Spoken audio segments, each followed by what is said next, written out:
వచ్చే నెల ఆగస్టు 15 రోజు ఏంటి స్పెషాలిటీ? ఎస్ కదా, మన భారతదేశానికి స్వాతంత్రం వచ్చినటువంటి రోజు 1947 ఆగస్టు 15 తేదీన బ్రిటిష్ వారి నుంచి మనకు స్వాతంత్రం వచ్చింది. అది మనకందరికీ తెలుసు. దాన్ని మనం గొప్పగా సెలబ్రేట్ చేసుకుంటాం. అదేవిధంగా 1971 డిసెంబర్ 2వ తారీఖున ఈ యొక్క యుఏఈకి కూడా స్వాతంత్రం వచ్చింది. ఇక యుఏఈ దేశము మరి ఒక స్వతంత్ర దేశంగా స్థాపించబడ్డది. అదేవిధంగా 1776 జూలై 4వ తేదీన అమెరికా స్వతంత్ర దేశంగా మరి పిలువబడింది. ఇది ఒక దేశంగా అది స్థాపించబడింది.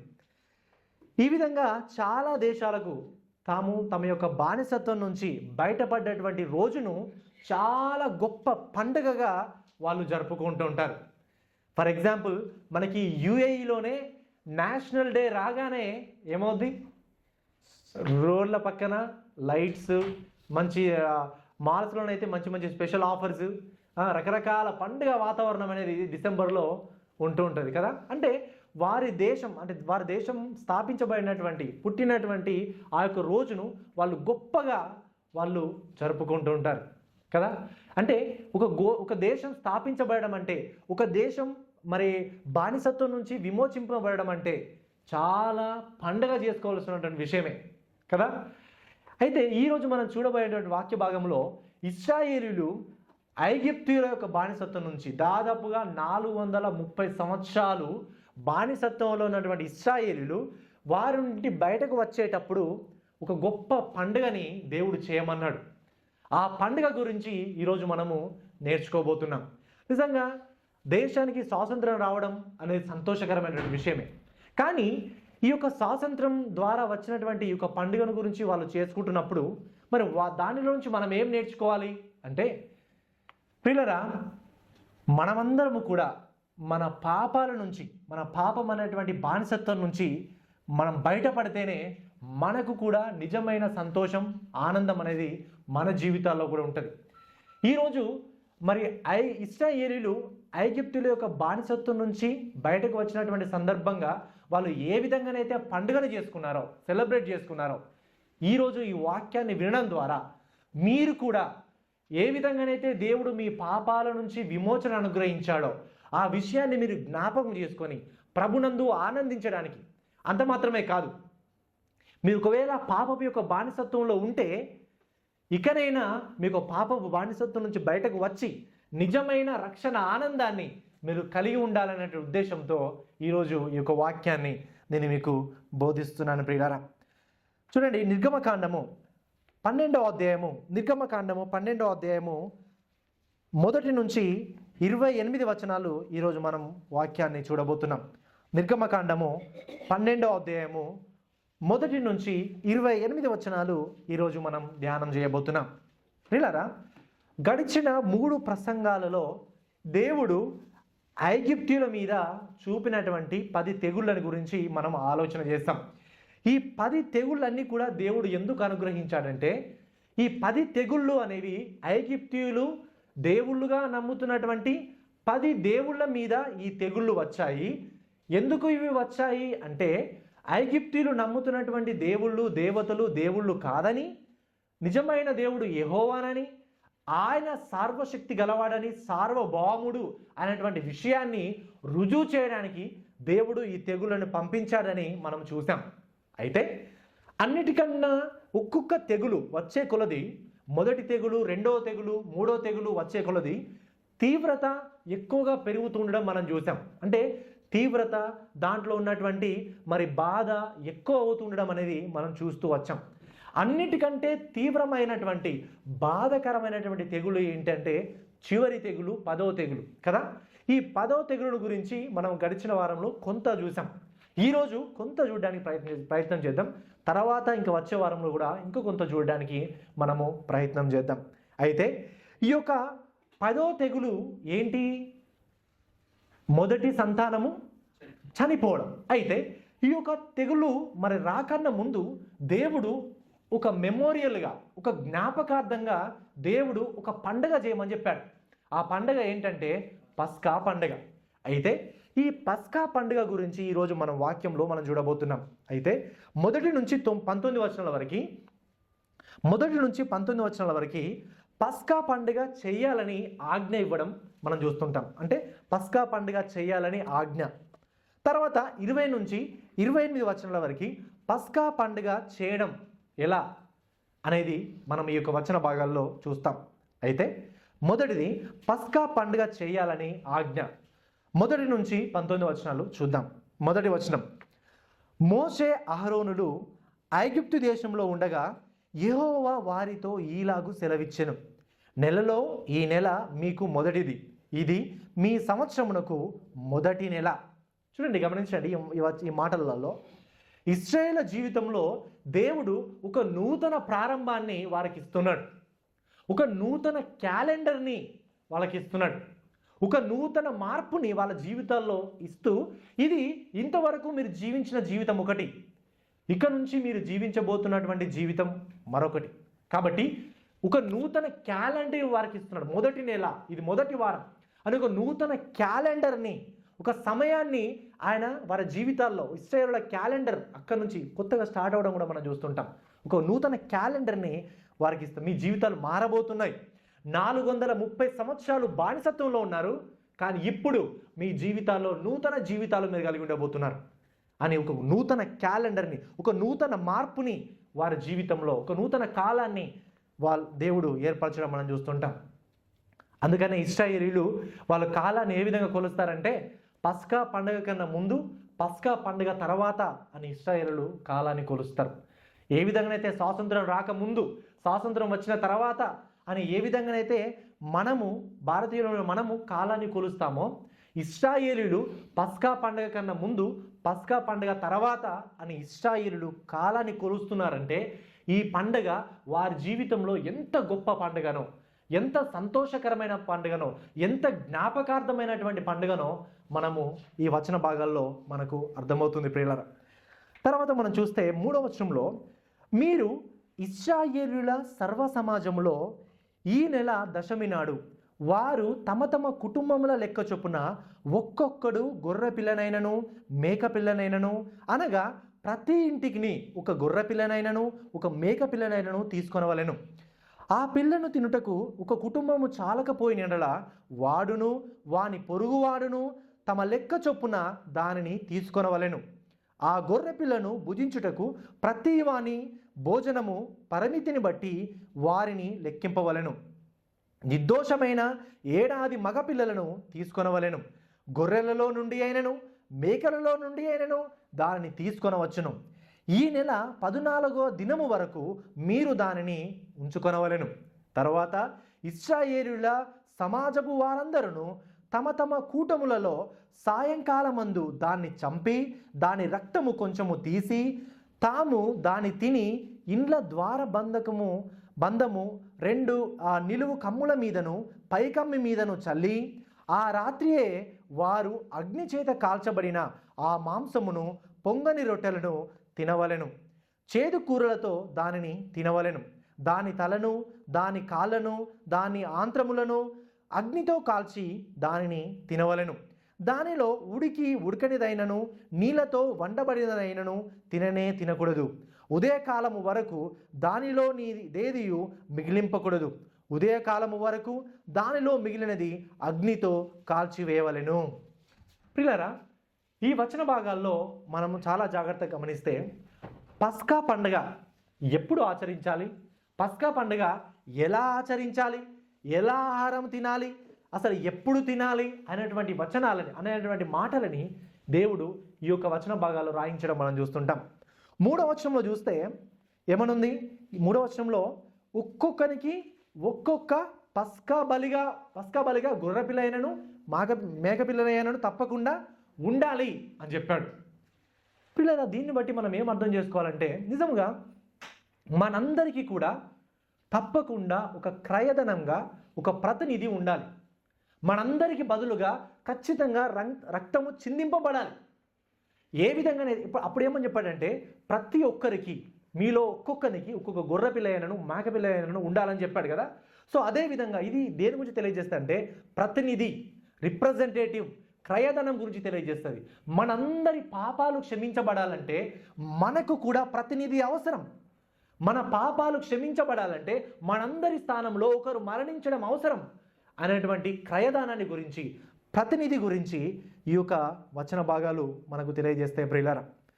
6వ వచనంలో చూస్తే నిర్దోషమైనటువంటి గొర్రె పిల్లను తీసుకొని రమ్మన్నాడు. నిర్దోషమైనటువంటి గొర్రె పిల్ల అంటే ఏంటి? నిర్దోషమైన గొర్రె పిల్ల అంటే ఎలాంటి రోగం లేనిది, ఎలాంటి అనారోగ్యం లేనిది, కాలు విరగనిది, ఆరోగ్యంగా ఉన్నటువంటి నిర్దోషమైనటువంటి గొర్రె పిల్లను తీసుకొని రమ్మని చెప్పాడు. ఈ నిర్దోషమైన గొర్రెపిల్ల అనే పదము ఎవరికి వాడబడింది? ప్రభు అయిన యేసుక్రీస్తు వారికి నిర్దోషమైనటువంటి గొర్రెపిల్ల అని నూతన నిబంధనలో మనము చూస్తుంటాం ప్రియులారా. యోహాను సువార్త 1వ అధ్యాయం 29వ వచనంలో చూస్తే ఈ విధంగా ఉంది. మరునాడు యోహాను యేసు తన యొద్దకు రాగా చూచి, ఇదిగో లోక పాపమును మోసుకొని పోవు దేవుని గొర్రెపిల్ల అని అనడం మనం చూస్తుంటాం. చూడండి, ఈ యొక్క గొర్రెపిల్ల లోక పాపమును మోసుకపోవు గొర్రెపిల్లనంట.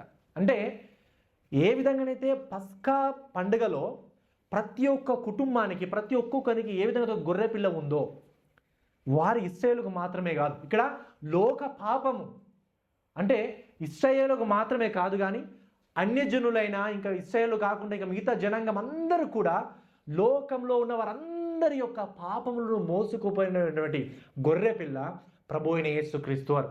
ఆ గొర్రెపిల్ల కేవలము ఐగుప్తుల ఇశ్రాయేలులకు మాత్రమే అక్కడ మనం ప్రతినిధిగా ఉండడం చూస్తాం. కానీ ప్రభు అయిన యేసుక్రీస్తు వారు నిర్దోషమైనటువంటి గొర్రెపిల్ల అన్యజనులైన మనందరికి కూడా, ఇంకా వివిధ దేశాలందరికీ కూడా ప్రతినిధిగా, మన పాపాలన్నీ మోసుకొని పోయేటువంటి గొర్రెపిల్లగా ప్రభు అయిన యేసుక్రీస్తు వారు ఉండడం మనం చూస్తుంటాం. 1 పేతురు 1వ అధ్యాయం 18 నుంచి 19 వచనాల్లో చూస్తే ఈ విధంగా ఉంది. పితృపారంపరమైనటువంటి మీ వ్యర్థ ప్రవర్తనను విడిచిపెట్టునట్లుగా వెండి బంగారముల వంటి క్షయ వస్తువుల చేత మీరు విమోచింపబడలేదు కానీ అమూల్యమైన రక్తము చేత, అనగా నిర్దోషమును నిష్కలంకమునగు గొర్రె పిల్ల వంటి క్రీస్తు రక్తము చేత విమోచింపబడితిరని మీరెరుగురు కదా అని అంటున్నాడు. చూడండి, ఏమని చెప్పాడు? నిర్దోషమును నిష్కలంకమును. గమనించండి, మన ప్రభు అయిన యేసుక్రీస్తు వారు ఎవరంటే నిర్దోషమును నిష్కలంకమునైన గొర్రె పిల్ల వంటి క్రీస్తు అని మనం ఇక్కడ చూస్తుంటాం ప్రియులారా. నిజముగా మనమందరము కూడా నిర్దోషమైన గొర్రె పిల్ల యొక్క రక్తం ద్వారా మరి మనము కడగబడినాం. నిర్దోషమైనది అంటే ఎలాంటి దోషం లేనిది అని చెప్పాను కదా, ఎలాంటి అనారోగ్యం లేనిది, ఎలాంటి ఎముకలు విరగనిది.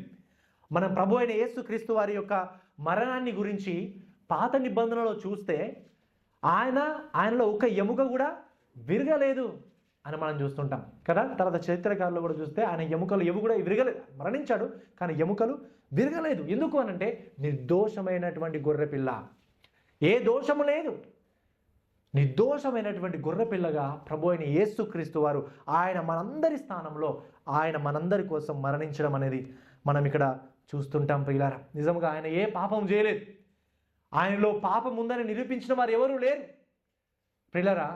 ఆయన పరిశుద్ధుడు. ఆయన ఏ పాపము కూడా, ఏ పాపపు తలంపు కానీ, ఏ పాపపు ఆలోచన కానీ, ఏ పాపపు పని కానీ ఏది కూడా ఆయన చేయక పరిశుద్ధమైనటువంటి జీవితాన్ని ఆయన బ్రతికి మనందరి కొరకు ప్రతినిధిగా మనందరి స్థానంలో కలువరి శిలువలో ప్రభు అయిన యేసుక్రీస్తు వారు మరణించారు. ఆ గొర్రెపిల్ల రక్తంలో కడగబడిన మనమందరము కూడా ఆయన పిల్లలుగా పిలిచే గొప్ప గొప్ప గొప్ప కృపని ఆయన మనకు అనుగ్రహిస్తున్నాడు ప్రియులారా. తర్వాత మనం ఈ వచన భాగాల్లో చూస్తే మనము ఈ గొర్రెపిల్లను తీసుకొని వచ్చి వెంటనే బలియమన్నాడా? వెంటనే బలియమన్నాడా?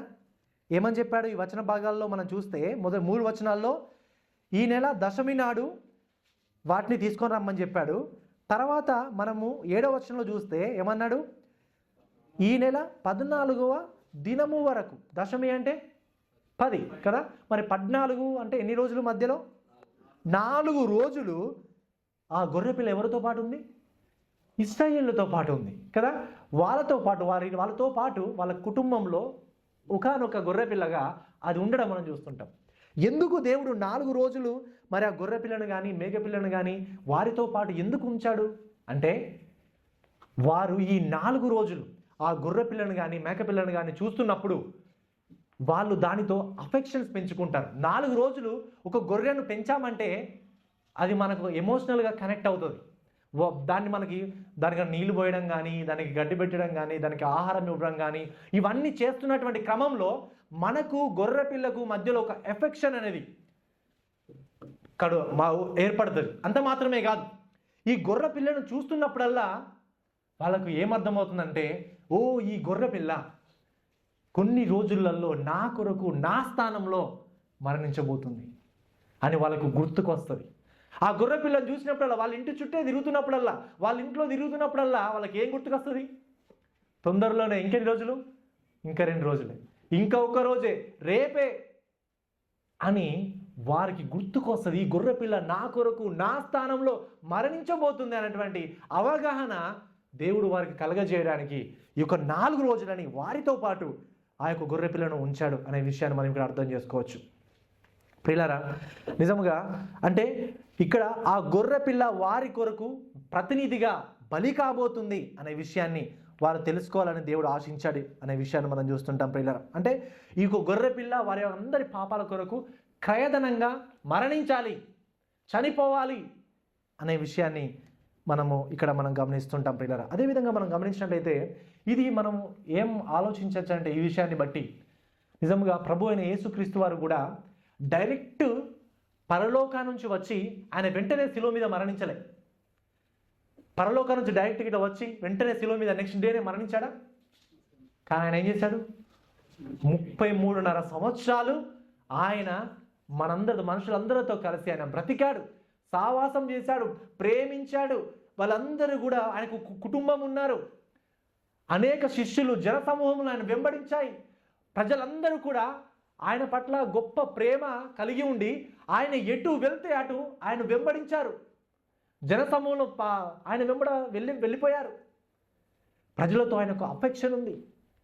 ఆయన శిష్యులు పేతురు, నేను కొన్ని రోజుల్లో నేను అప్పగింపబోతున్నానంటే ఆయన వెంటనే నో, ఇది కాదు, నేనున్నా నీకోసం అని ఆయన నిలబడడం చూస్తుంటా. అంటే ప్రజలు ఆయన కోసం నిలబడడానికి ఇష్టపడ్డారు. వాళ్ళతో ఒక ప్రేమ సంబంధాలని ప్రభు అయిన యేసుక్రీస్తు వారు కట్టుకున్నారు. నిజంగా ఏ విధంగా అయితే ఒక గొర్రె పిల్ల 4 రోజులు ఇశ్రాయేలుతో పాటు ఉన్నదో, అదేవిధంగా ప్రభు అయిన యేసుక్రీస్తు వారు మనతో పాటు 33.5 సంవత్సరాలు మనతో ఉండి ఆయన మనందరి కొరకు ప్రభు అయిన యేసుక్రీస్తు వారు కలువరి శిలువలో ఆయన మరణించాడు. ప్రియులారా, నిజంగా ఇది ఒక ప్రతినిధిగా మనందరి కొరకు మన పాపాలను తీసుకుపోయేటువంటి గొర్రె పిల్లగా ఆయన ఉండడం మనం ఇక్కడ చూస్తుంటాం. ప్రియులారా, నిజంగా ఆయన మనందరి కొరకు ప్రతినిధి, ఇక్కడ ఉన్న ప్రతి ఒక్కరి కొరకు ప్రతినిధి. మీ కొరకు, మనందరి పాపాల కొరకు ఆయన మరణించాడు. దేవుడు లోకం ఎంతో ప్రేమించను కాగా తన అద్వితీయ కుమారుని అందు విశ్వాసం ఉంచు ప్రతి వాడును నశింపక నిత్యజీవనం పొందునట్లు ఆయన వారికి అనుగ్రహించనంటే, దేవుడు లోకం కోసం మరణించాడంటే పేరు తెలియని, గుర్తు తెలియని వారి కోసం ఆయన మరణించలే. దేవుడు ప్రతి ఒక్కరి కొరకు మరణించాడు. ప్రతి ఒక్కరి కొరకు, మీలో ఉన్నటువంటి డేవిడ్ నీ కొరకు మరణించాడు, శామ్యుయల్ నీ కొరకు మరణించాడు, నరేష్ నీ కొరకు మరణించాడు, నీ కొరకే మరణించాడు, నీ కొరకే. నా ఒక్కని కొరకేనా? ఇంకా చాలా మంది ఉన్నారు కదా, నువ్వు లైట్ తీసుకోవచ్చు. నో, నీ కొరకే ఆయన మరణించాడు. ఈ లోకంలో నీ ఒక్కడివే ఉన్నా, ప్రపంచంలో ఏ మనుషులు లేకున్నా, ఈ భూమి మీద నువ్వు ఒక్కడే ఉన్నా, ఆయన నీ కొరకు మరణించేంతగా ఆయన నిన్ను ప్రేమిస్తున్నాడు. ప్రియులారా, అంత గొప్పగా ఆయన మనల్ని ప్రేమిస్తున్నాడు. నీకు ప్రతినిధి అంటే చాలాసార్లు మనం లైట్గా తీసుకుంటాం. ఆయన నా స్థానంలో మరణించాడు అనుకుంటే దాన్ని సింపుల్గా తీసుకుంటాం. నో, ఆయన నీ కొరకు, నా కొరకు ఆయన మరణించాడు. నేను పోవాలి నిత్య నరకం నా పాపాన్ని బట్టి, కానీ నిత్య నరకం పోవద్దని నా పాపాలన్నీ ఆ నిర్దోషమైన గొర్రెపిల్ల తన మీద వేసుకొని కలువరి శిలువలో మరణించడాన్ని బట్టి ఈరోజు మనం రక్షింపబడ్డాం. ప్రియులారా, కాబట్టి నిజంగా మీరు లైట్గా తీసుకోవద్దు, ఈ విషయాన్ని క్యాజువల్గా తీసుకోవద్దు. ఏదో నేను ఒక్కరినే నా కోసమే మరణించాడా అని మీరు అనుకోవద్దు. నీ ఒక్కని కొరకే మరణించాడు, అందరి కొరకు కాదు, నీ ఒక్కని కొరకే ఆయన మరణించాడు. ప్రభు అయిన యేసుక్రీస్తు వారి యొక్క త్యాగం వ్యక్తిగతం, ప్రభు అయిన యేసుక్రీస్తు వారి యొక్క మరణం వ్యక్తిగతం. ప్రియులారా, నిజముగా ఆయన గొప్ప కృపని, ఆ గొప్ప ప్రేమని ఆయన మన ఎడల ఆయన చూపించాడు. ప్రియులారా, ఎందుకు ఆయన మనందరి కొరకు మరణించాడంటే మనమందరం కూడా రక్షింపబడి దేవుని యొక్క సంఘంలో మనము చేర్చబడాలని, దేవుని యొక్క సంఘంలో చేర్చబడాలని ఆయన మనల్ని రక్షించాడు. ఆయన సంఘం కొరకు తన ప్రాణాన్ని పెట్టాడు. ఆయన సంఘం కొరకే ఆయన తిరిగి రాబోతున్నాడు. ప్రియులారా, ఈ యొక్క గొప్ప విషయాన్ని మనం తెలుసుకొని నిజంగా ఆయనకు కృతజ్ఞతలుగా మనము ఉండాలి. ప్రియులారా, మనం చూసినట్లయితే ఇంకొక విషయం 8వ వచనంలో చూస్తే, ఆ రాత్రియే వారు అగ్ని చేత కాల్చబడిన ఆ మాంసమును పొంగని రొట్టెలను తినవలెను, చేదు కూరలతో దానిని తినవలెను. ఎందుకు చేదు కూరలతో తినమన్నాడు? మంచిగా గొర్రెలను మేకలను కానీ మంచిగా బలి ఇచ్చినప్పుడు మంచిగా స్పైసీ మసాలాలు అన్నీ మంచిగా రుచికరమైనటువంటి అన్నీ వేసుకొని మంచిగా తిని సెలబ్రేట్ చేసుకోవచ్చు కదా, ఎంజాయ్ చేయొచ్చు కదా. ఎందుకు చేదు కూరలతో దేవుడు తినమని చెప్పాడు? ఎందుకనంటే మీరు ఈ భోజనం చేస్తున్నప్పుడు ఈ 430 సంవత్సరాలటువంటి బానిసత్వం, ఆ చేదును మీరు జ్ఞాపకం చేసుకుంటూ క్రీస్తు మీకు ఇచ్చేటువంటి ఈ మధురాన్ని మీరు జ్ఞాపకం చేసుకోవాలనే ఉద్దేశంతో ఈ రోజులో అయితే మీరు చేదు కూరలు తినండి. కానీ తర్వాత నేను ఎంత గొప్ప కృపను మీరు చూపించబోతున్నానో దాన్ని మీరు తర్వాత టేస్ట్ చేయండి అనే విధంగా దేవుడు ఇంతవరకు మీరు చేదు కూరలతో తినండి. చేదు కూరలతో ఎందుకు తినమనంటే, ఇది వరకు వాళ్ళు వెళ్ళినటువంటి బానిసత్వాన్ని గురించి జ్ఞాపకం చేసుకొని, వారి యొక్క పాపపు జీవితాల గురించి జ్ఞాపకం చేసుకొని, దేవుడి యొక్క కృప ఎంత గొప్పదో, ఆయన యొక్క ప్రేమ ఎంత గొప్పదో తెలుసుకోవడానికి దేవుడు ఈ విధంగా తినమనడము మనం ఇక్కడ చూస్తుంటాం. అదేవిధంగా 11వ వచనంలో చూస్తే, మీరు దానిని తినవలసిన విధానం ఏమనగా, మీ నడుము కట్టుకొని, మీ చెప్పులు తొడుగుకొని, మీ కర్రలు చేత పట్టుకొని త్వరపడుచు దానిని తినవలెను, అది యెహోవాకు పస్కా బలి అంటున్నాడు. ఎలా తినాలి అనే విషయాన్ని గురించి చెప్తున్నాడు. ఎలా తినాలంట? నడుము కట్టుకొని, చెప్పులు తొడుగుకొని, చేతి కర్ర పట్టుకొని త్వరపడుచు తినవాలంట. ఎందుకు అంటే, ఎప్పుడు మనం నడుము కట్టుకుంటాం, ఎప్పుడు మనం చెప్పులు తొడుక్కుంటాం, ఎప్పుడు కర్రను పట్టుకుంటాం? ప్రయాణం చేసేటప్పుడు కదా. వెంటనే రెడీగా ఉండడానికి, ఐఎమ్ రెడీ టు గో. దేవా, నువ్వు మమ్మల్ని విడిపించబోతున్నావు, నువ్వు విడిపిస్తావు మాకు తెలుసు, కాబట్టి మేము అంత రెడీగా ప్యాక్డ్, రెడీ టు గో, అంత రెడీగా ఉంది, మేము వెళ్ళడానికి సిద్ధంగా ఉన్నాం అని సిద్ధపడి ఉండడానికి దేవుడు ఈ విధంగా చేయమన్నాడు. బహుశా కొందరు అనుకోవచ్చు, 400 సంవత్సరాలు బానిసత్వంలో బ్రతికినాం, ఆ ఫరో వినడు, ఎంత రిక్వెస్ట్ చేసినా మనం పోనీయడు, అది కాదు ఇది పోదు, కాబట్టి ఇక మేము అవసరం లేదు, ఊరికే బ్యాగ్ సర్దుకున్నాం అనుకో, బ్యాగ్ సర్దుకుంటే మళ్ళీ విప్పాలి, అవసరం లేదు, ఎన్నోసార్లు ట్రై చేసినాం, ఎన్నోసార్లు ఫెయిల్ అయింది, కాబట్టి ట్రిప్ క్యాన్సిల్ అవుతుంది, అందుకనే ఇక్కడే ఉందాం అని అనుకోవచ్చు. కానీ దేవుడు ఏమని చెప్పాడు? అన్నీ ప్యాక్ చేసుకోండి, రెడీగా ఉండండి, రెడీ టు గో అని చెప్పినప్పుడు మరి ఎందుకు చెప్పాడంటే, మీరు నిజంగా నమ్మాలి నా మాటను, మీరు నా మాట యందు విశ్వాసం ఉంచాలి, మీరు సిద్ధపడి ఉండాలి, మీ విశ్వాసం మీ క్రియ రూపంలో మీరు చూపించాలి అనే విషయాన్ని తెలియజేయడానికి ఈ మాటలను ఆయన చెప్పడం అనేది మనం చూస్తుంటాం ప్రియులారా. అదేవిధంగా 12వ వచనంలో చూస్తే, ఆ రాత్రి నేను ఐగుప్తు దేశమందు సంచరించి, ఐగుప్తు దేశమందలి మనుషులలోనే కానీ జంతువులలోనే కానీ తొలి సంతతి అంతయు హతము చేసి ఐగుప్తు దేశం అంతటికి తీర్పు తీర్చెదను, నేను యెహోవాను. మీరున్న దేవతలందరికీ తీర్పు తీర్చెదను, నేను యెహోవాను. మీరున్న ఇండ్ల మీద ఆ రక్తము మీకు గుర్తుగా నుండును, నేను ఆ రక్తమును చూచి మిమ్మును నశింపజేయక దాటిపోయేదను. నేను ఐగుప్తు దేశమును పాడు చేయుచుండగా మిమ్ము సంహరించుటకు తెగులు మీ మీదికి రాదు. గమనించండి, ఇక్కడ హతము చేసేది ఎవరు? తీర్పు తీర్చేది ఎవరు? యెహోవా దేవుడు కదా. దేవుడే హతము చేస్తున్నాడు, దేవుడు వారిని తీర్పు తీస్తున్నాడు. దేవుడు తీర్పు తీస్తున్నాడా? దేవుడు హతం చేస్తున్నాడా? దేవుడు మంచివాడు కదా, దేవుడు ఎందుకు హతం చేస్తాడు అని బహుశా మీరు అనుకోవచ్చు.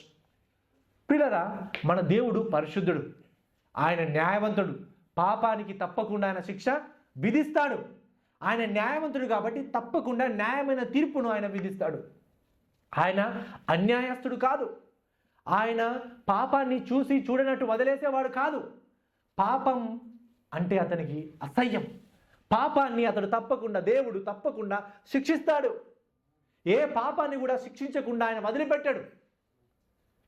నిజముగా పాపాన్ని శిక్షించడం అనేది పరిశుద్ధమైనదే. ఇక్కడ దేవుని యొక్క మాటకి అవిధేయత చూపించిన వారందరినీ కూడా ఆయన నాశనం చేయడం అనేది అది పరిశుద్ధమైనదే, అది నీతి కార్యమే. ప్రియులారా, దేవుడే ఇక్కడ వారిని హతము చేయడం అనేది మనం ఇక్కడ గమనిస్తున్నాం. ఈ యొక్క దేవుని యొక్క ఉగ్రత, ఈ యొక్క కోపం అనేది పరిశుద్ధమైనటువంటి ఉగ్రత, పరిశుద్ధమైనటువంటి కోపం. ఆయన యొక్క కోపం మన కోపం లాంటిది కాదు. ఆయన కోపం న్యాయవంతమైనది, ఆయన కోపం పరిశుద్ధమైనది. పిల్లలు మనం చూస్తే ఇక్కడ ఈ యొక్క మరణ దూత ఎవరిని దాటిపోతున్నాడంట? ఇశ్రాయేలు యొక్క ఇంటి మీద ఉన్నటువంటి రక్తమును చూసి ఆ ఇంటిని ఆ మరణ దూత దాటిపోతున్నట్టు. ఇంతకీ మరణదూత ఎవరు? దేవుడే. ఆ మరణదూత దాటిపోవడము మనం ఇక్కడ చూస్తూ ఉంటాం. అయితే ఇక్కడ ప్రాముఖ్యమైన విషయం ఏంటి అంటే, ఆ మరణదూత ఎందుకు దాటిపోయాడు? ఆ ఇంటిలో ఉన్నటువంటి వారిని చూసి దాటిపోయాడా, లేకపోతే ఆ ఇంటి గుమ్మముల మీద ఉన్నటువంటి రక్తపు మరకలను చూసి దాటిపోయాడా? రక్తపు మరకలను చూసి దాటిపోయాడు కదా. పిల్లరా, దేవుడు మనల్ని రక్షించడానికి కూడా మనలో చూసి రక్షించేది ఏం లేదు. మనల్ని చూస్తే డైరెక్ట్ నరకానికి పంపించాలి, డైరెక్ట్ టు హెల్. మనం చూసి పంపిస్తే, మనల్ని చూసి పరలోకం పంపించాలంటే కదా. ఇక మధ్యలో నాన్ స్టాప్లు అవి ఏం లేవు. సో ఎందుకనంటే నిజంగా మనలో ఎలాంటి మంచితనము లేదు. మనల్ని చూసి దేవుడు మనం పరలోకాన్ని తీసుకెళ్లాలంటే నిజంగా అది మనతోని కాదు. మరి దేవుడు ఆ యొక్క మరణదూత ఎందుకు ఇంటిని దాటిపోయాడంటే, అది ఇంటిలో ఉన్న వారిని చూసి కాదు, ఇంటి బయట గుమ్మముకున్న రక్తాన్ని చూసి, తన యొక్క గొర్రెపిల్ల యొక్క రక్తాన్ని చూసి మరణదూత దాటిపోవడం అనేది మనం చూస్తుంటాం. పిల్లరా, ఈరోజు దేవుడు మనం రక్షించడానికి కూడా మనం పుట్టినటువంటి కులాన్ని బట్టో, మనం చేస్తున్నటువంటి ఉద్యోగాన్ని బట్టో, మనకున్నటువంటి రంగు రూపును బట్టో, ఆస్తి పాస్తులను బట్టో దేవుడు మనం రక్షించలేదు. దేవుడు మనల్ని రక్షించింది ఎందుకంటే కేవలము తన యొక్క ప్రియ కుమారుని బట్టే ఆయన మనల్ని రక్షించాడు. కేవలము ప్రభు అయిన యేసు క్రీస్తు వారి యొక్క శిలువ త్యాగాన్ని బట్టే ఆయన మనల్ని రక్షించాడు. కానీ మనలో ఏ మంచితనము లేదు. మన మంచితనాన్ని బట్టి ఒకవేళ మనం రక్షింపబడతాము అని అనుకుంటే మన మంచితనం నరకానికి తీసుకెళ్తుంది. మన మంచితనం ఎందుకంటే నరకమైనటువంటి మరణ దూత, నిత్య నరకమైనటువంటి మరణము మన నుంచి ఏ విధంగా దాటిపోయిందంటే కేవలము ప్రభు అయిన యేసుక్రీస్తు వారి యొక్క రక్తాన్ని బట్టి. మనమందరం కూడా ప్రభు అయిన యేసుక్రీస్తు వారి యొక్క రక్తంలో కడగబడినాం కాబట్టి, ఆయన తన రక్తంతో ఆయన మనల్ని కప్పాడు కాబట్టి ఈరోజు మనం రక్షింపబడ్డాం. మరణదూత మన నుంచి దాటిపోయాడు. మనం నిత్య నరకానికి వెళ్ళే స్థితిలో లేము, కానీ నిత్య రాజ్యానికి వెళ్ళేటువంటి స్థితిలో ఉన్నాం. అది కేవలము నిర్దోషమైన పరిశుద్ధమైన ఈ గొర్రెపిల్ల అయిన ప్రభు అయిన యేసుక్రీస్తు వారిని బట్టే ఈ యొక్క గొప్ప కార్యం జరిగింది ప్రియులారా. అంతేగాని ఇంకా ఏది కూడా కాదు. పాత నిబంధనలో ఉన్నవారు కూడా గొర్రెలను, మేకలను, బలులు అర్పించడాన్ని బట్టి రక్షింపలేదు. వాళ్ళు ఎవరు కూడా అర్పణలను బట్టి, బలులను బట్టి పాత నిబంధనలో ఎవరు కూడా రక్షింపబడలేదు, ఎప్పటికీ కూడా రక్షింపబడలేరు. ఈ యొక్క పాత నిబంధనలో ఉన్న ప్రతి ఒక్క బలి, ప్రతి ఒక్కటి ప్రభు అయిన యేసుక్రీస్తు వారికి సాదృశ్యంగా ఉన్నది. ఒకరోజు ఈ బలులు ఏ విధంగానైతే గొర్రెలను, మేకలను మేము బలిస్తున్నామో, కానీ ఒకరోజు నిర్దోషమైనటువంటి గొర్రె పిల్ల బలి కాబోతున్నాడు. ఆయన ప్రభు అయిన యేసుక్రీస్తు వారు, ఆయన ద్వారా మేము రక్షింపబడతాము అని నిరీక్షణ ఉంచి పాత నిబంధనలో ఉన్న వారందరూ రక్షింపబడ్డారు. పాత నిబంధనలో ఎట్లా రక్షింపబడ్డారు? ధర్మశాస్త్రాన్ని పాటించడం బట్టి రక్షింపబడలేదు. పాత నిబంధనలో ఉన్నవారు గొర్రెలను, మేకలను అర్పణలుగా ఇవ్వడాన్ని బట్టి రక్షింపబడలేదు. కానీ ఆదికాండం 3వ అధ్యాయం 15వ వచనములో వాగ్దానం చేయబడినటువంటి విమోచకుని మీద నిరీక్షణ ఉంచడాన్ని బట్టి, విశ్వాసం ఉంచడాన్ని బట్టి రక్షింపబడ్డారు అనే విషయాన్ని మనం చూస్తుంటాం. అంటే బలుల ద్వారా, అర్పణల ద్వారా మనము రక్షింపబడలేము, కానీ అవన్నీ కూడా ప్రభు అయిన యేసుక్రీస్తు వారికి సాదృశ్యంగా ఉన్నాయి అనే విషయాన్ని మనం గమనిస్తాం. అదేవిధంగా నిజంగా మరి గొర్రెల యొక్క, మేకల యొక్క రక్తం ద్వారా మన పాపం పోతుంది అని అనుకుంటే ఈరోజు గొర్రెలు, మేకలు ఒక్కలు కూడా మిగిలిపోయేవి. ఈ లోకంలో గొర్రెలు, మేకలు మిగిలిపోయేవి. ఎందుకంటే ఈరోజు మనం చేసిన పాపానికి ఒక దాదాపుగా ఒక 100-150 గొర్రెలు బలించాలి ఈరోజే మనం చేసిన పాపాలకి. మిగులుతాయా గొర్రెలు మేకలు? ఒక్కళ్ళ కోసమే 100-150 రోజుకైతే ఉంటాయా?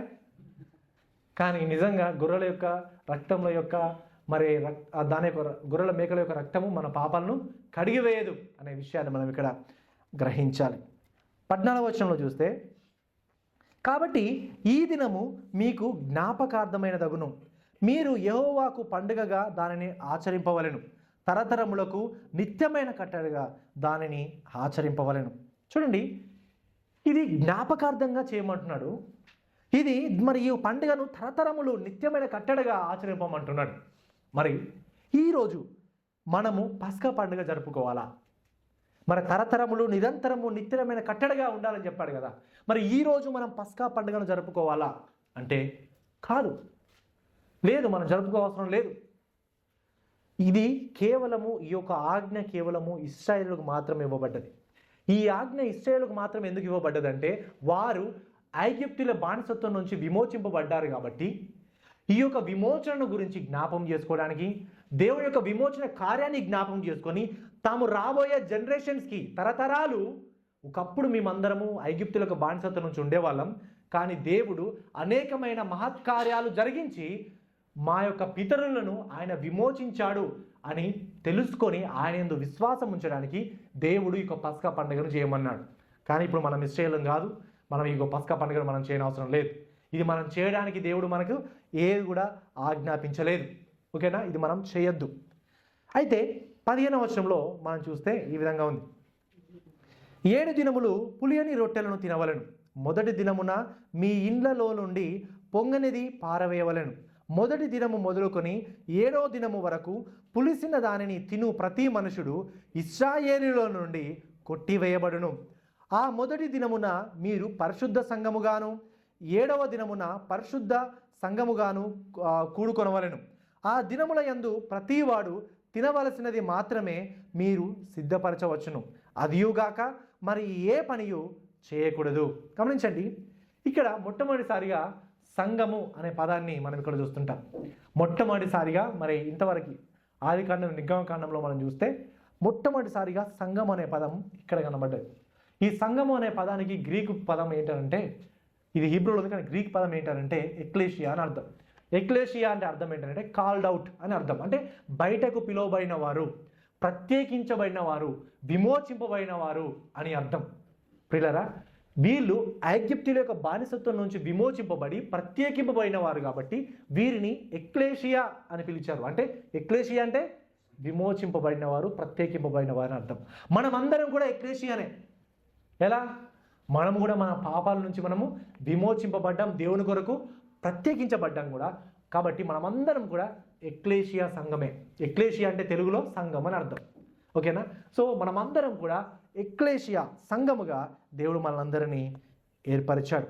17వ వచనం, పులియని రొట్టెల పండుగను మీరు ఆచరింపవలెను, ఈ దినమందే నేను మీ సమూహములను ఐగుప్తు దేశముల నుండి వెలుపలికి రప్పించితిని కనుక మీరు మీ అన్నిటిలో ఈ దినము ఆచరింపవలెను, ఇది మీకు నిత్యమైన కట్టడగా ఉండును.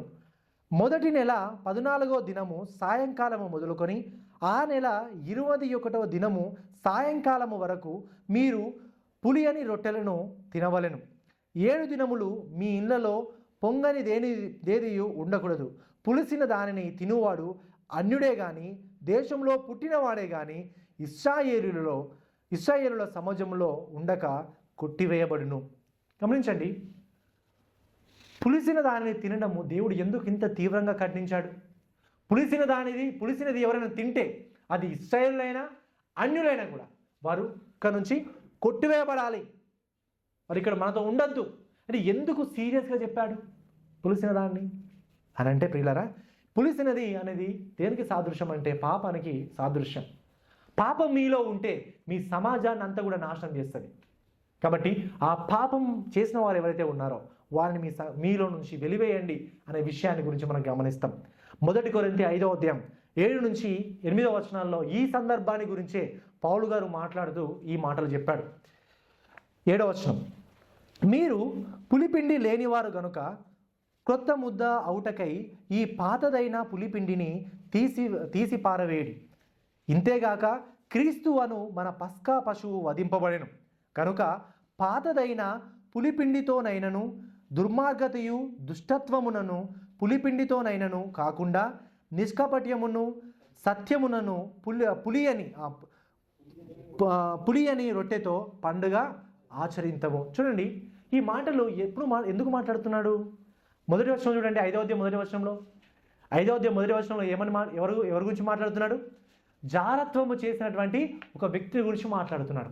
జారత్వము చేసినటువంటి ఒక వ్యక్తిని ఏ విధంగా మీ సంఘంలో నుంచి తీసివేయాలో అనే విషయాన్ని గురించి ఆయన మాట్లాడుతున్నటువంటి సందర్భం. అంటే ఇది చర్చ్ డిసిప్లిన్, సంఘ క్రమశిక్షణ, వాటి కోసం మాట్లాడుతున్నటువంటి విషయాలు ఇవి. అంటే సంఘంలో ఎవరైనా పాపం చేస్తున్నారనుకోండి, ఆ పాపము చేస్తూ ఎన్నిసార్లు చెప్పినా వినట్లేదనుకోండి, వారి యొక్క పాపం వల్ల సంఘంలో ఐక్యత కోల్పోతున్నారనుకోండి, వారి పాపాన్ని బట్టి ఇతరులు కూడా వారి పాపాన్నే చేస్తున్నారనుకోండి, ఆ పాపము తీవ్రమైనదైతే వారిని ఏం చేయాలంటే 2-3 సార్లు చెప్తాం. మొదటిగా చెప్తాం, 1 to 1 మాట్లాడతాం, 2-3 పెద్దలు పోయి మాట్లాడతారు, అయినా వినకపోతే సంఘంగా మాట్లాడతాం, సంఘంగా మాట్లాడి వినకపోతే ఆ వ్యక్తిని అన్యునిగాను మనము భావిస్తాం. అంటే ఎందుకు మరి అలాంటి వారిని ఎందుకు తీసివేయాలి? క్రైస్తవులు అంటే ప్రేమ, కనికరం, శాంతి ఉండాలి కదా. ఇదేనా క్రైస్తవులు అంటే? ఇదేనా ప్రేమ అంటే? ఇదేనా జాలి అంటే అని బహుశా మీరు అనుకోవచ్చు.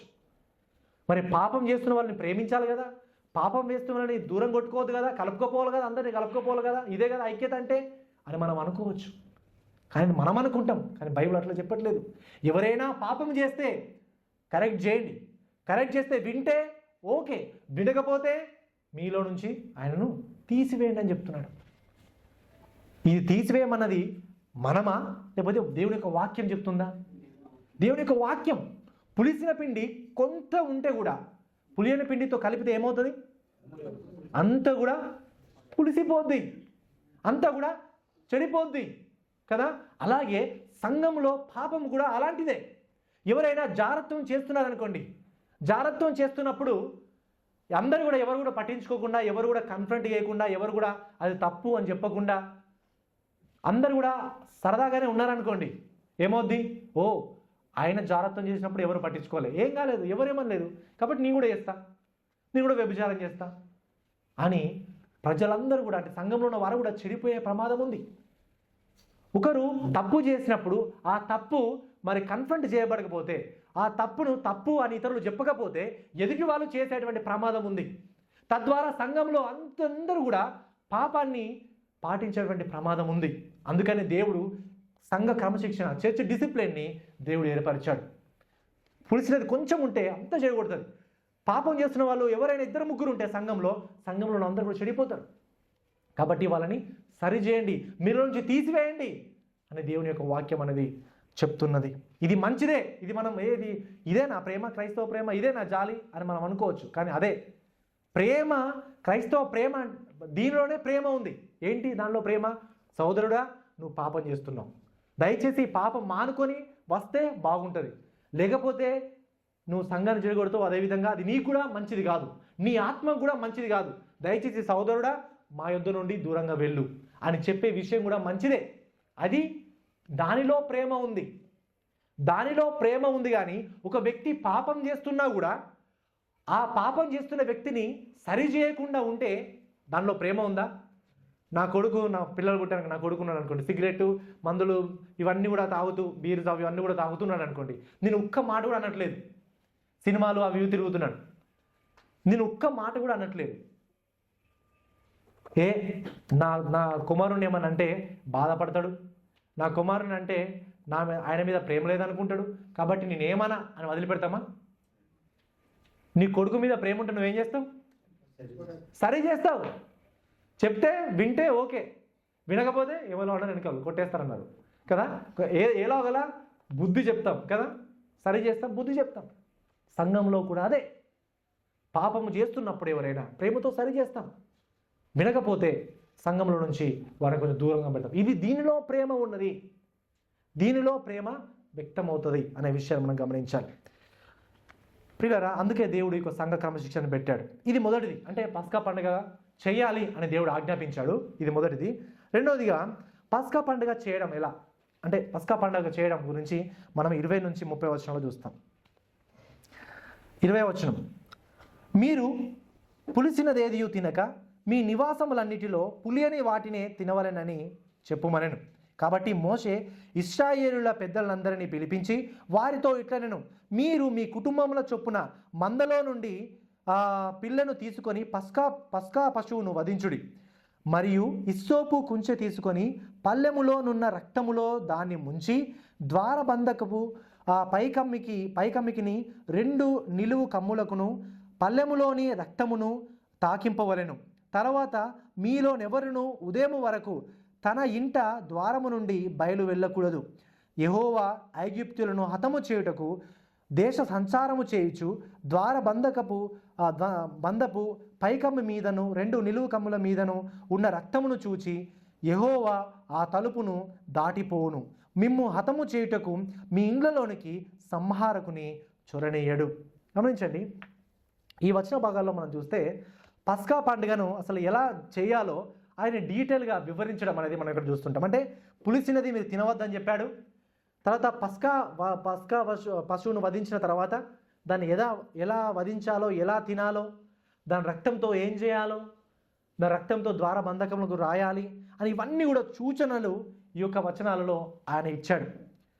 పస్కా పశువు బలి చేయడం ఇక్కడ మాత్రమే కాదు, కానీ ఏం చెప్పాడు, దాని యొక్క రక్తాన్ని ద్వారమునకు రాయమని చెప్పాడు.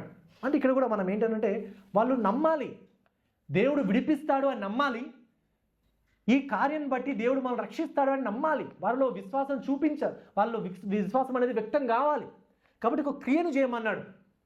మీరు దాన్ని బలిచ్చారు, కానీ మీరు నాయందు నమ్మి విశ్వాసం ఉంచి ఆ ద్వారమునకు మీరు రాయండి, నేను దాని నుంచి దాటిపోతాను అని చెప్పినప్పుడు క్రియల రూపంలో వారు ఎలా చూపించాలి అంటే దాని యొక్క రక్తం తీసుకొని దాని క్రియల బంధకములకు, ఆ యొక్క ద్వార బంధకములకు రాయాలి, క్రియల రూపంలో వాళ్ళు చూపించాలి అనేది మనం ఇక్కడ చూస్తుంటాం. తర్వాత చూడండి, ఆ యొక్క రక్తము రాయని ఇళ్ళలో ఉన్న వారందరూ కూడా మొదటి సంతానము చనిపోయారు అనే విషయాన్ని మనం ఇక్కడ చూస్తాం. 24వ వచనం చూడండి, కాబట్టి మీరు నిరంతరము మీకును మీ కుమారులకును దీనిని కట్టడగా ఆచరింపవలెను. యెహోవా తాను సెలవిచ్చినట్లు మీకు ఇచ్చుచున్న దేశమందు మీరు ప్రవేశించిన తర్వాత మీరు దీన్ని ఆచరింపవలెను. మరియు మీ కుమారులు మీరు ఆచరించు ఈ ఆచారం ఏమిటని మిమ్మల్ని అడిగినప్పుడు మీరు ఇది యెహోవాకు పస్కా బలి, ఆయన ఐగుప్తులను హతము చేయుచు మన ఇండ్లను కాచినప్పుడు ఆయన ఐగుప్తులోనున్న ఇశ్రాయేలుల ఇండ్లను విడిచిపెట్టెను అనవలెనని చెప్పెను. అప్పుడు ప్రజలు తలలు వంచి నమస్కారము చేసిరి. అప్పుడు ఇశ్రాయేలులు వెళ్ళి అలాగు చేసిరి. యెహోవా మోషే అహరోనులకు ఆజ్ఞాపించినట్లే చేసిరి. గమనించండి, ఈ పస్కా పండుగ గురించి ఏమని చెప్పాడంట, వాళ్ళ పిల్లలకు చెప్పాలి. బహుశా మీరు వాళ్ళు అడగచ్చు, డాడీ క్రిస్మస్ ఎందుకు చేస్తాం అని మన పిల్లలు మనల్ని అడిగినట్టు వాళ్ళు డాడీ ఈ పస్కా పండుగ ఎందుకు చేస్తాం అని పిల్లలు అడిగినప్పుడు మీరు చెప్పాలి స్టోరీ. ఏం స్టోరీ? 400 సంవత్సరాలు మేము ఐగుప్తులో ఉండేవాళ్ళం, కానీ దేవుడు అనేకమైనటువంటి గొప్ప కార్యాలను దేవుడు చేసి మమ్మల్ని ఆ యొక్క బానిసత్వం నుంచి విమోచించాడు అని ఈ యొక్క స్టోరీ అంతా చెప్పి నిజమైన దేవుడు యెహోవానని తెలియజేయడానికి దేవుడి ఈ యొక్క పండుగని ఆయన సిద్ధపరచడం అనేది, ఏర్పరచడం అనేది మనం ఇక్కడ చూస్తుంటాం ప్రియులారా. మరి ఈ పస్కా పండుగని ఈరోజు మనం ఆచరించాలా అంటే ఆచరించవద్దు. ఆచరించడానికి ఎలాంటి ఆజ్ఞలు కూడా మనకి లేవు, అవి కేవలము ఇశ్రాయేలులకు మాత్రమే. కానీ ఈ పస్కా పండుగ వేరే విధంగా మార్చబడింది. ఈ పస్కా పండుగని ప్రభు అయిన యేసుక్రీస్తు వారు వేరే విధంగా టర్న్ చేశాడు దాన్ని. అదేంటనంటే ప్రభు బల్ల.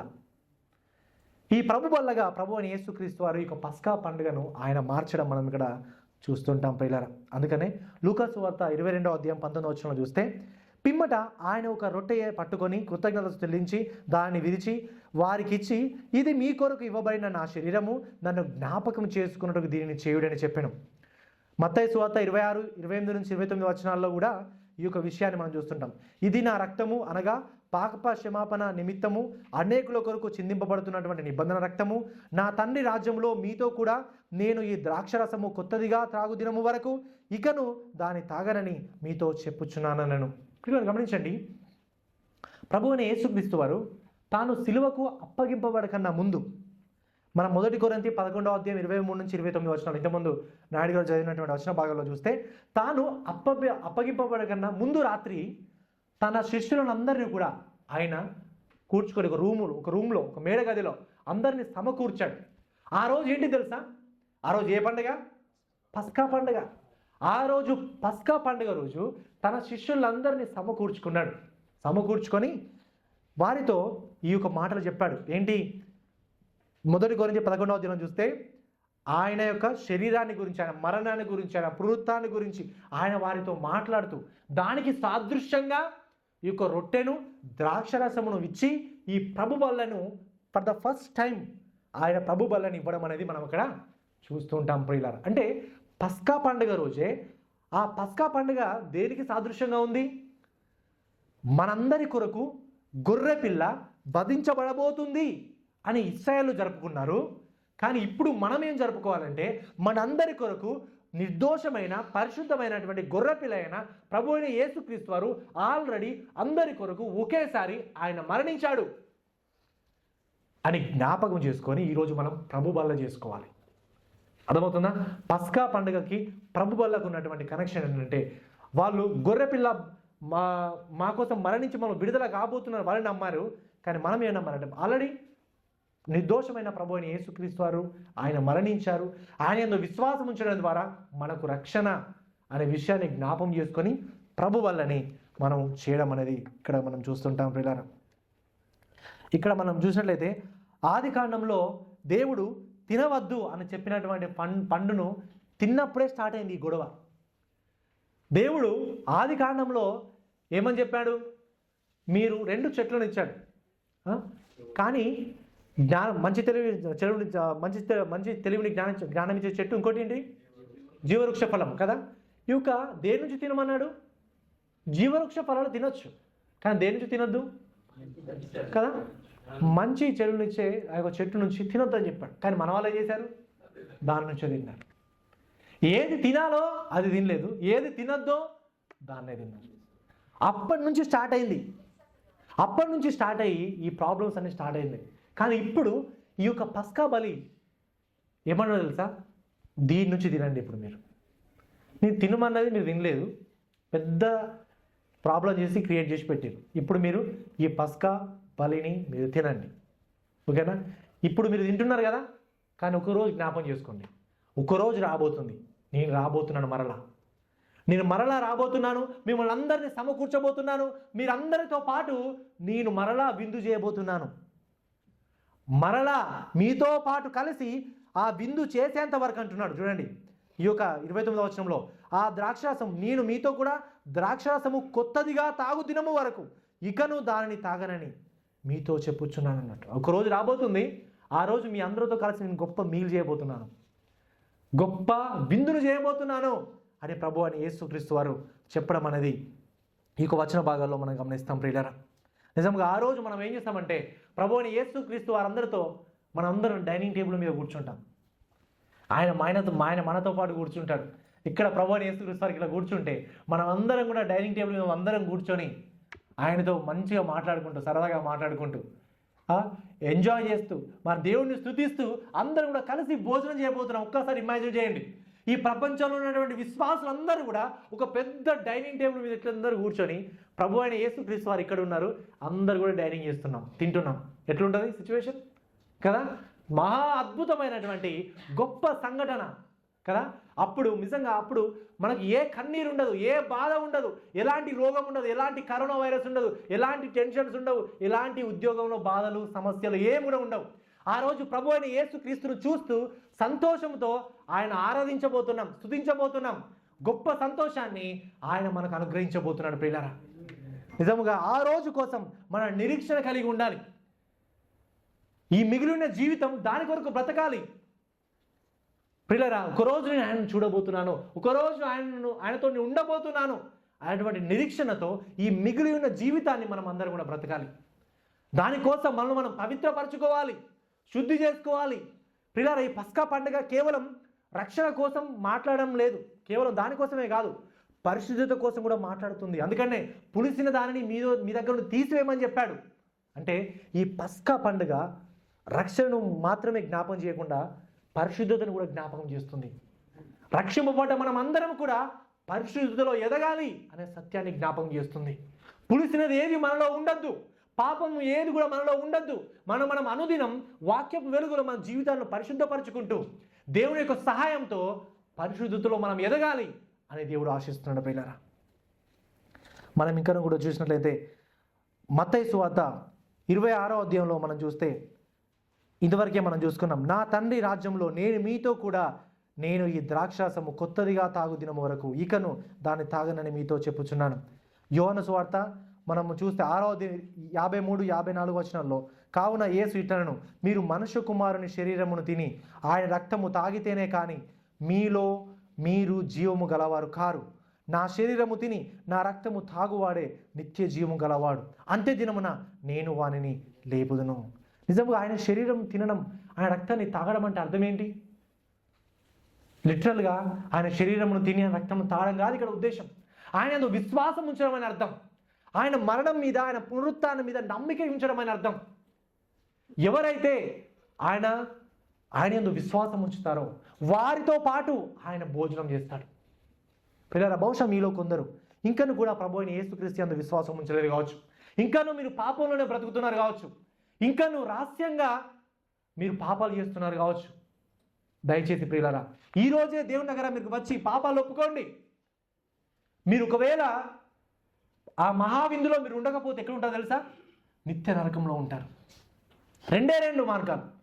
ఒకటి గొర్రెపిల్ల మహావిందులో ప్రభు అయిన యేసుక్రీస్తు వారితో ఉండడం, లేదా నిత్య నరకంలో ఉండడం. ప్రభు అయిన యేసుక్రీస్తు యందు విశ్వాసం ఉంచకపోతే నిత్య నరకమే మన యొక్క డెస్టినీ. ప్రియులారా, మీలో ఇంకా ఎవరైనా ఆ మార్గానికి పోయే దారిలో ఉంటే ప్రియులారా, ఈరోజే మీ పాపాలు మీరు ఒప్పుకోండి, క్షమాపణ వేడుకోండి. మీరు రక్షింపబడ్డవారు మరొకసారి చెక్ చేసుకోండి. నిజంగా రక్షింపబడ్డానా, నిజంగా నేను పరిశుద్ధంగా బ్రతుకుతున్నానా అని మరొకసారి చెక్ చేసుకోండి మీ యొక్క రక్షణ జీవితాన్ని. Make sure you are saved. చాలా జాగ్రత్తగా ఉండండి. మీరు నిజంగా నేను రక్షింపబడ్డాను అనేటువంటి కాన్ఫిడెంట్ వచ్చేంత వరకు నిజంగా మీ జీవితాన్ని మీరు పరిశీలన చేసుకోండి, పశ్చాత్తాపడండి, దేవుని యందు విశ్వాసం ఉంచండి. లేకపోతే గొప్ప ప్రమాదం మన కోసం పొంచి ఉంది. ప్రభువుని యేసుక్రీస్తు వారు ఆ ప్రమాదంలో మనం ఉండవద్దనే, ఆ నిత్య నరకం మనం వెళ్ళొద్దనే ఆ దేవాతి దేవుడే భూమి మీదకి మానవునిగా వచ్చి నిర్దోషమైన పవిత్రమైన గొర్రె పిల్లగా ఆయన మన కొరకు మన స్థానంలో ఆయన మరణించాడు. పిల్లరా, అబ్రహాము ఇస్సాకును బలిగా ఇచ్చేటప్పుడు ఏ విధంగానైతే దేవాతి దేవుడు గొర్రె పిల్లను ప్రతినిధిగా ఇచ్చాడో అదేవిధంగా ఈరోజు మనమందరం కూడా నిత్య నరకం వెళ్ళవద్దని మనకు బదులు ప్రభు అయిన యేసుక్రీస్తు వారిని ఆ దేవాతి దేవుడు మన కొరకు ఇచ్చాడు. కాబట్టి నిజంగా ఆయన యందు మనం విశ్వాసం ఉంచి ఆయన వచ్చేంత వరకు ఆయన కొరకు మనం నమ్మకంగా బ్రతకడానికి దేవుడు మనందరూ కూడా గొప్ప కృపను అనుగ్రహించును గాక. ఆమేన్, ఆమేన్. ప్రార్థన చేసుకుందాం. మా అతిమికిలిగా ప్రేమించిన మా దేవా, మా ప్రభువా,